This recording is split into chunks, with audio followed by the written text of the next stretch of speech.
31st নাইটে আমরা সকলে মিলে মানে পাড়ার সবাই মিলে করেছিলাম পিকনিক। তো hey guys, welcome to my channel. 31st ডিসেম্বরের দিন আমরা ছোটোর মধ্যে একটা সবাই মিলে হঠাৎ করে প্ল্যানিং করে একটা পিকনিক করে ফেলেছিলাম। আর সেই দিনকে তো এখানে প্রচণ্ড ঠান্ডা ছিল, তোমাদের ওদিকে কীরকম ছিল জানিও। আর আজ হচ্ছে হ্যাপি নিউ ইয়ার, মানে বছরের প্রথম দিন। আর দিনের শুরুটাই আমি ফার্স্টে গেছিলাম জিম থেকে এসেই আমাদের আরেকটা পিকনিক ছিল, তো সেখানে আমরা গেছিলাম। তো ও মাংসটা পুরো করেছিল, আর আমাদের এখানে ছিল হান্ডি মাটন, সেটা ওই বানিয়েছিল, আমি ওকে একটু হেল্প করে দিয়েছিলাম ওর সাথে সাথে।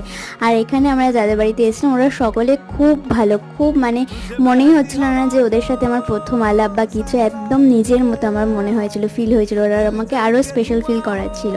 আর একে দেখছো, একটা ছোট্ট বেবি, ওর সাথেও আমার খুব ভালো বন্ধুত্ব হয়ে গেছিলো। আর মাটনটা খেতে তো খুবই স্বাদ হয়েছিল, এটা করতে প্রায় 1 ঘন্টারও বেশি লেগেছিল। তো হ্যাপি নিউ ইয়ার সকলকে।